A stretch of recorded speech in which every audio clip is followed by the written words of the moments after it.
Hi everyone, my name is Courtney and welcome back to my channel. Today I'm going to be doing my May wrap-up. I didn't film or do that many videos this month, but I'm very excited for the coming month of June. Hopefully going to be getting over this reading slump and reading a lot and filming a lot. I'm really excited, so stay tuned for that. But let's go over all the books that I read this month. So first I'm going to start with the manga I read. I read Yona of the Dawn volume 29. Yona of the Dawn is a shoujo fantasy series. Shoujo basically just means that it's geared towards girls between the ages of 12 to 18. I've been reading this since like I was 19, so it's a favorite of mine. It's a very comforting series to me, but it's full of high action and stakes and great characters. If you don't know what Yona is about, if you've never been to my channel and heard me ramble on and on about Yona, basically this is a fantasy series following young one princess, and in the first volume a lot happens. I don't want to give too much away because I think that the plot twists and stuff in the first couple chapters are really excellent, but just to kind of summarize, the princess is kind of thrown out of her kingdom because of a bunch of different situations, and her bodyguard Hawk are kind of escaping the palace. And from there she learns a lot more about herself and what's going on in her kingdom,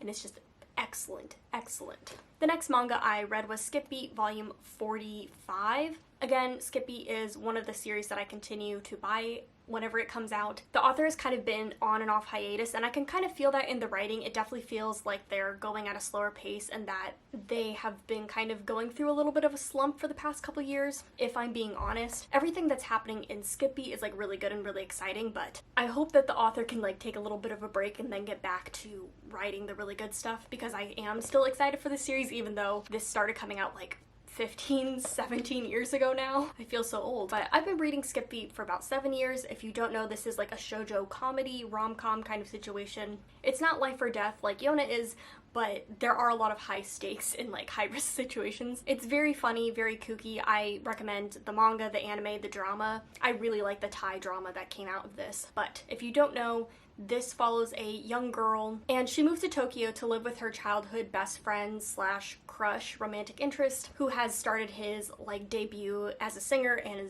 is like moving up in the charts. Basically, he betrays her. He's just using her as a maid. She decides to enact revenge on him by becoming like one of the top people in showbiz, and from there she starts her journey as an actress. And it's just so kooky, so funny, but also just really excellent. The characters and the situations are definitely over the top, but I love it for that reason, and I highly recommend this. Going into graphic novels, I read one graphic novel this month besides my manga, and that is A Map to the Sun by Sloan Lang. And as you can see, like, the art style is very colorful. The artist just makes really good use of color, and I really appreciate how vibrant this graphic novel is. This is about a group of young teens, mainly focused on one young teen girl. There are like 5 of them. They're all struggling with a myriad of different things, but it's mostly just about them growing up, joining this basketball team, and they live in like a low-income area in California. Definitely look up triggers for this. There's a lot of triggers or content warnings basically for everything. There is like an age gap relationship between a teacher and a student that's alluded to. There is self-harm, substance abuse, like bad family dynamics, loss of a parent. Definitely look it up. There's a lot more than that. You know, this is one graphic novel following a couple different characters. I don't think that the story is bad. I actually really love this. I think I gave it a 4 stars. Not every topic is covered in like fleshed out detail because 1, it is a graphic novel, but 2, I feel like the art style and like what the artist was going for was kind of this impressionistic style of what it means to be a girl and what it like means to grow up in this kind of environment. And I think that impressionistic style of storytelling was really, really well done. It was captured really perfectly, and like I could really just feel the emotions, especially of the main character, and just kind of like what she's suffering through. Honestly, I really haven't read like a big chunky graphic novel that I haven't liked from First Second. I just really like everything that they produce. If that storyline sounds good to you, if you like this kind of colorful art style, I definitely recommend this. And now let's get into the books. Like I said, I have been going through a reading slump over the past couple months, and I finally started to pick up the pace this month. I still have a lot of reading to do. A lot of books that I want to read, and like I didn't read as much as I was hoping to this month, but like overall, slowly getting there. But one book that I read that I was hoping would get me out of this slumpy mood was The House on the Cerulean Sea by TJ Klune. I gave this 3 out of 5 stars. I honestly didn't love it, and I feel so bad saying that because everybody and their mother has read this, everybody loves it, and I get it, I understand why people love this. It's a charming, whimsical story. This book gave me the feeling of what it feels like to like watch a claymation movie, if that makes sense. It kind of has that whimsical storytelling style that you would see a lot in a claymation movie, but getting into what this book is about and why I didn't love it as much as I was hoping to, as much as everybody else has. So if you don't know, The House on the Cerulean Sea is about a 40-year-old social worker named Linus Baker, and he's kind of in charge of checking up on orphanages or like homes for magical youth and just kind of checking on them and making sure the facilities are up to par. And he's sent to this magical island where he's supposed to make sure that these very dangerous high-level cases are being taken care of in this mysterious orphanage. And from there, it's just like a very whimsical, soft story. And I just thought it was okay.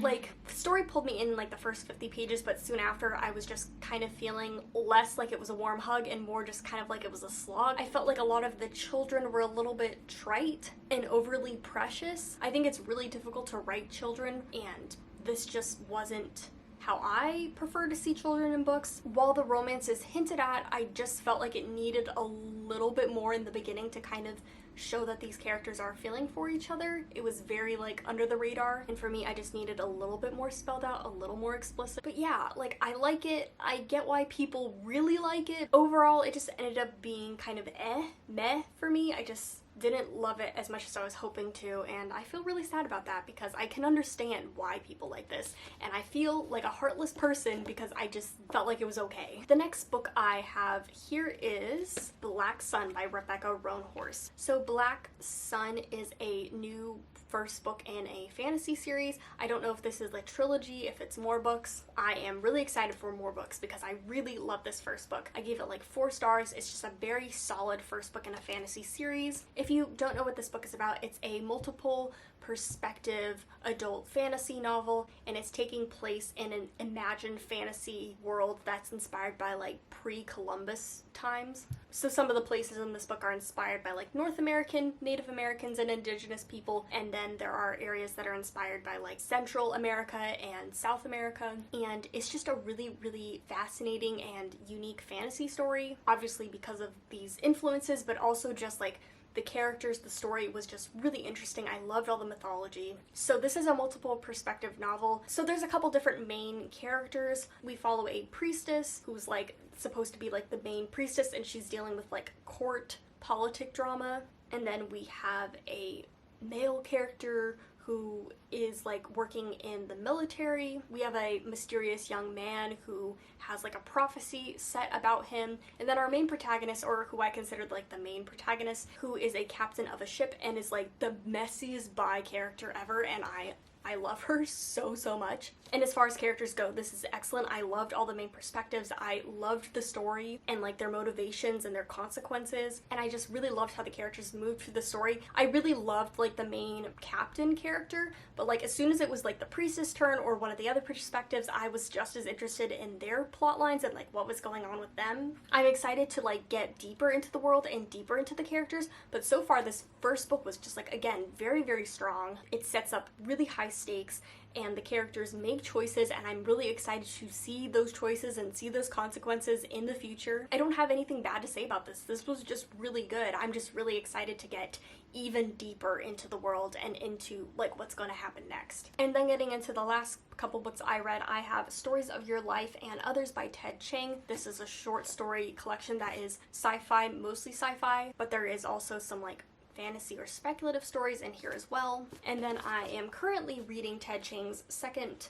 short story collection called Exaltations, and I'm actually filming, or I have filmed, part of a vlog. And honestly, the vlog went kind of down the drain because I just haven't been reading, and I'm just really bad at vlogs. But I'm hoping to scrap together, if not a vlog, just kind of like a compilation of my thoughts and feelings while reading these 2 books, because I will hopefully be finishing this today or tomorrow. So yeah, I don't want to get into my thoughts and feelings because I have a whole video coming out about that. If you've never heard of Ted Chiang, one of the stories in here is the one that inspired A Arrival, the movie Arrival, and that has been my favorite story so far. I really enjoyed it. But yeah, I will save the rest of my thoughts for that video. But yeah, these are all the books that I read in May. Again, I'm really happy that I, you know, have been slowly, tentatively getting out of my slump. I've read a lot of stuff that I've really enjoyed, and I have a lot of stuff that I'm excited to read. I'm really excited for the next couple days, the next month, a lot of the videos that are going to be coming out.